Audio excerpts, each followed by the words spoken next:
Ever since his birth in 1982, Prince William of Wales has been a much-loved and admired member of the British royal family. So when the surprise announcement was made from Clarence House that he was to be married to Catherine Middleton, the world rejoiced. We'd all been expecting the announcement for such a long time that when it came, it was a bit of a shock, actually. It was announced in November, and a week later they gave us the wedding date and where it was going to be Westminster Abbey on the 29th of April. The news that Prince William had truly fallen for Catherine unified the world's attention, suddenly reminding us all of romance and happy endings. This was to be no ordinary wedding. This was to be a royal event, glittering and thrilling. The spotlight would once again be turned on the royal family, the very embodiment of British history, pageantry and heritage. Up until the announcement, however, they certainly kept us guessing. The story begins in the beautiful Scottish university town of St Andrews in Fife. Prince William and Catherine Middleton first met as they were both students at St Andrews, and they were both in the same halls of residence. St Andrews is a small town, and for a future monarch, difficult to disappear into. I hope that these were the most normal years of his life, in that everybody went to some effort to ensure that life was normal for everybody. All of our students, the town itself, became acclimatised to this and dealt with it really rather well. With Edinburgh itself an hour to the south of St Andrews, there was plenty of opportunity for Prince William and Catherine to enjoy a rich social life. We're not quite sure when it exactly turned from friendship to romance, but it did. And they've been together with a couple of blips ever since. Blips or not, it now seems that Prince William and Catherine Middleton were always destined to share an almost fairy tale wedding day. State occasions like this have been happening for centuries in this country, and out of our 66 monarchs, 14 of them have been married in Westminster Abbey.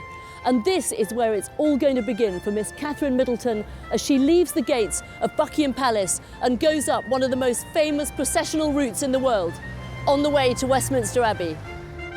And this is it, the Mall.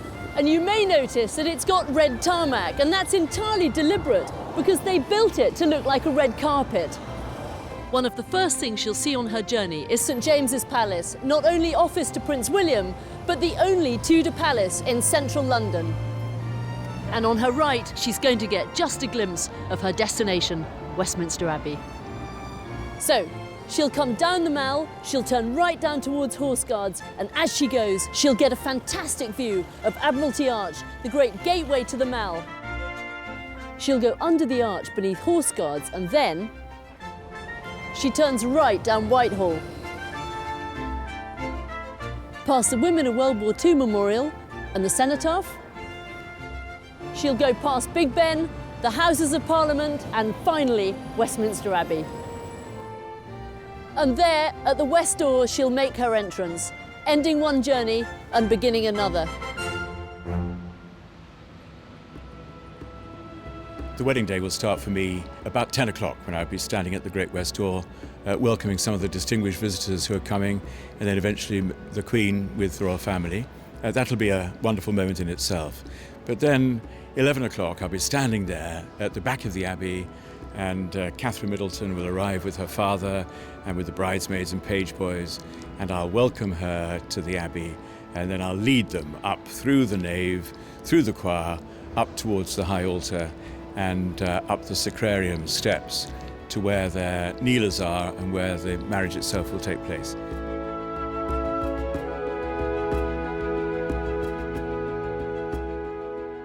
When she gets there, Prince William will be there. I suppose the truth is that he won't actually have seen her wedding dress. I hope he won't have done. He won't know what it is. So there'll be a moment of intense interest at that point. And then the service will get underway. And it's going to be a marvellous service, be a marvellous occasion.